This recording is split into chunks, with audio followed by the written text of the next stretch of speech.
Muito boa tarde para você que está com a gente. Você já conhece, já está acostumado. Sábado é dia de baixarmos um pouquinho a velocidade da semana e batermos um papo, ouvir histórias aqui no Repórter Cidadão. A visita de hoje, aqui no quadro Na Sua Casa, é na família Caldato, do seu Nadir, da dona Lourdes, que já estão com a gente aqui. Pois bem, eles nos recebem aqui na residência deles e tem alguns pontos que você vai perceber agora na nossa história que vai fazer você lembrar um pouquinho, principalmente de como eram as escolas rurais, anos 80, 90, até início de 2000, quando ainda as comunidades eram fortes, bem estruturadas. Pois bem, muito mudou de lá para cá e a gente mata um pouquinho a saudade a partir de agora. Tudo bem, senhor Nadir? Tudo bem, você? Tudo certinho, dona Lourdes. Tudo bem. Obrigado por receber aqui a gente, viu? Obrigada a você pela oportunidade.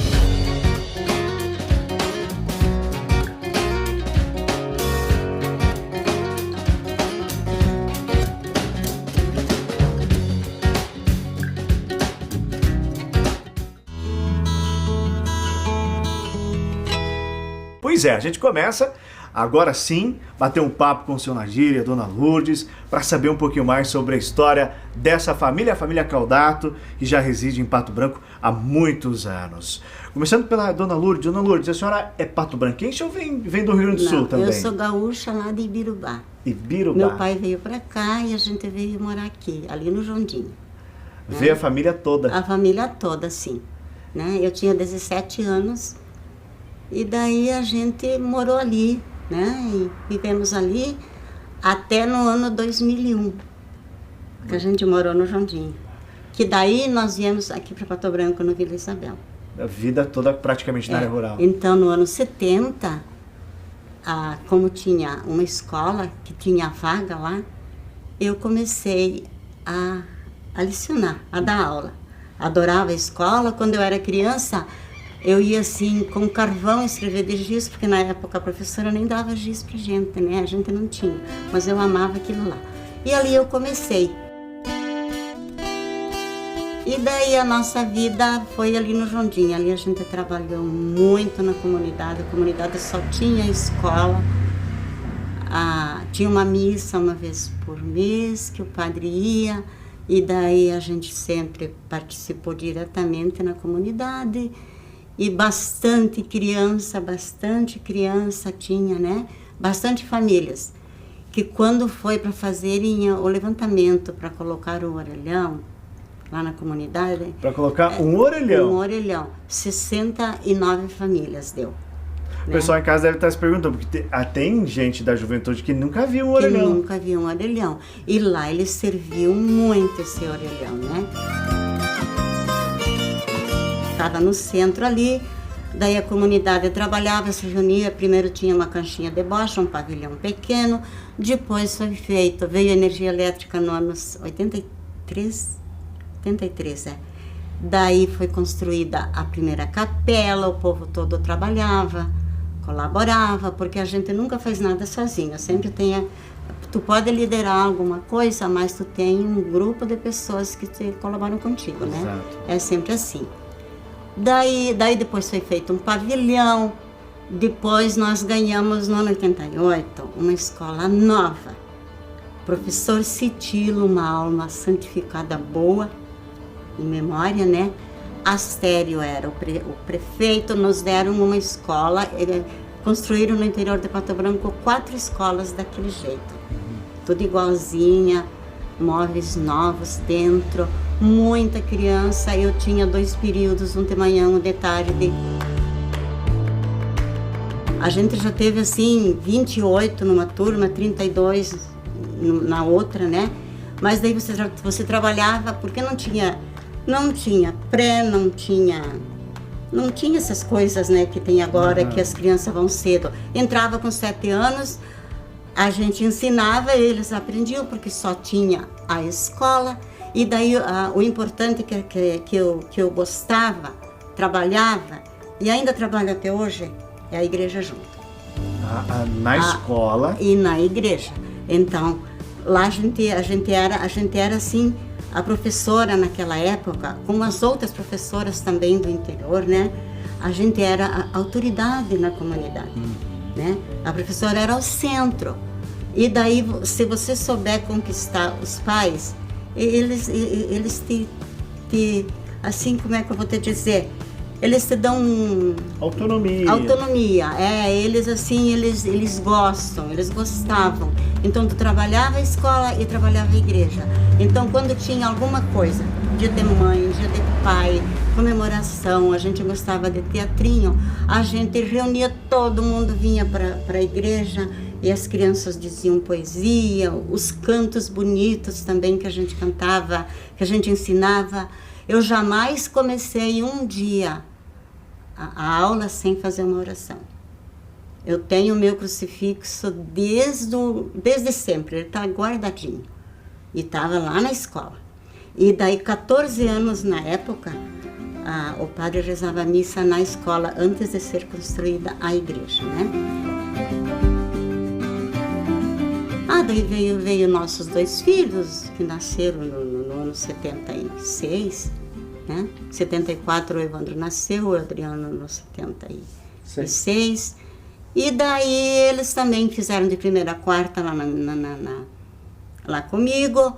Depois eles vieram na 5ª e 8ª no São Roque do Chupim, a pé, porque não tinha ônibus, né?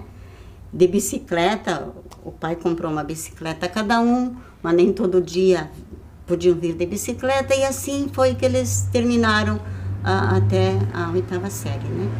Olha só, que era muito diferente, né? Era diferente. Na época tinha lavoura, né?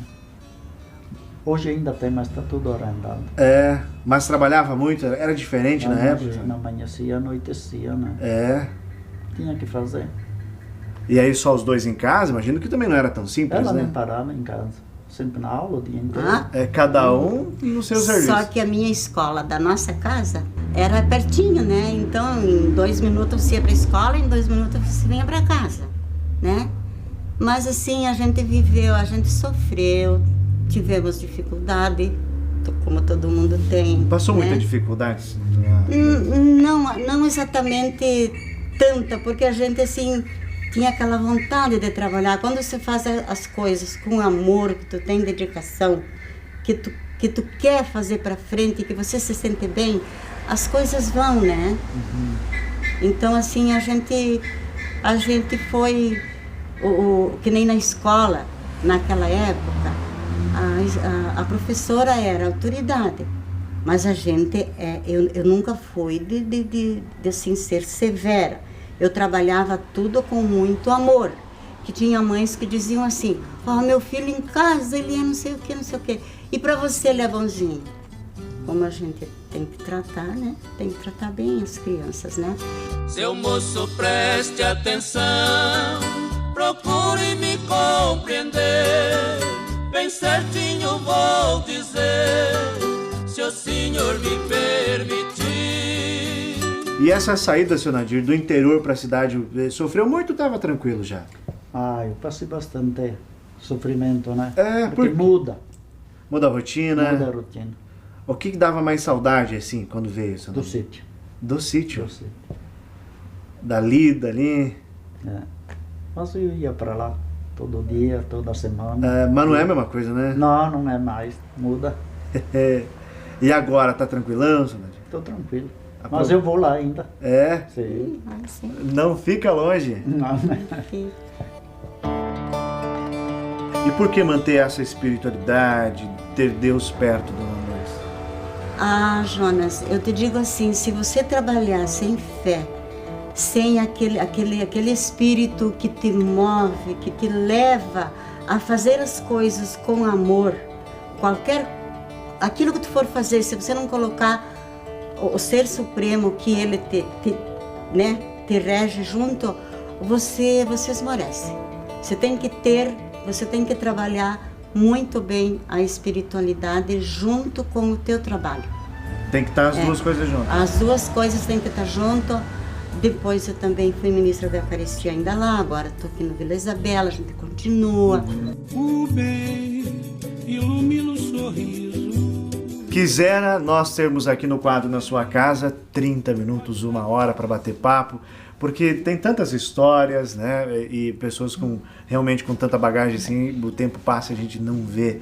Mas eu, antes de encerrar, Dona Lourdes, eu não posso sair daqui sem pedir para os dois. Mas começando pela senhora, se tivesse que dar agora, e a senhora dará nesse momento um conselho, para os seus alunos lá daquela época, para nós que estamos lhe ouvindo agora, que conselho seria da Dona Lourdes? Eu já saio daqui com um conselho que a senhora deixou nas entrelinhas, que é ter Deus muito perto, manter a espiritualidade.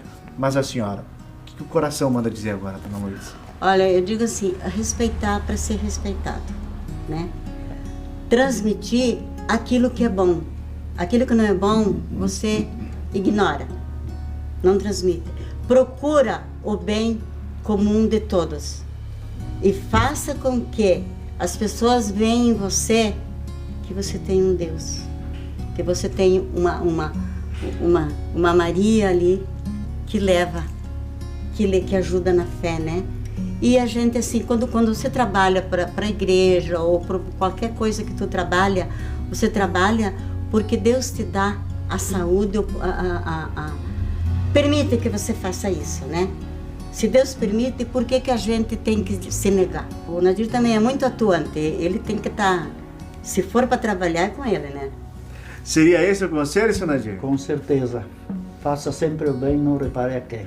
E trabalhar. Trabalhar. Obrigado por receber a gente aqui, viu, senhor? Eu que te agradeço. Dona Lourdes, Deus abençoe sempre. A senhora continue com essa força, esse dom de ensinar e de acolher tanta gente. Obrigado, viu? Obrigada a você pela oportunidade, né? Eu vou seguir aqui batendo mais um papo, porque tem muita história para contar. Mas sábado que vem a gente volta com o quadro Na Sua Casa, com mais histórias, mais personagens que formam a nossa região. A gente se encontra. Se a luz do sol não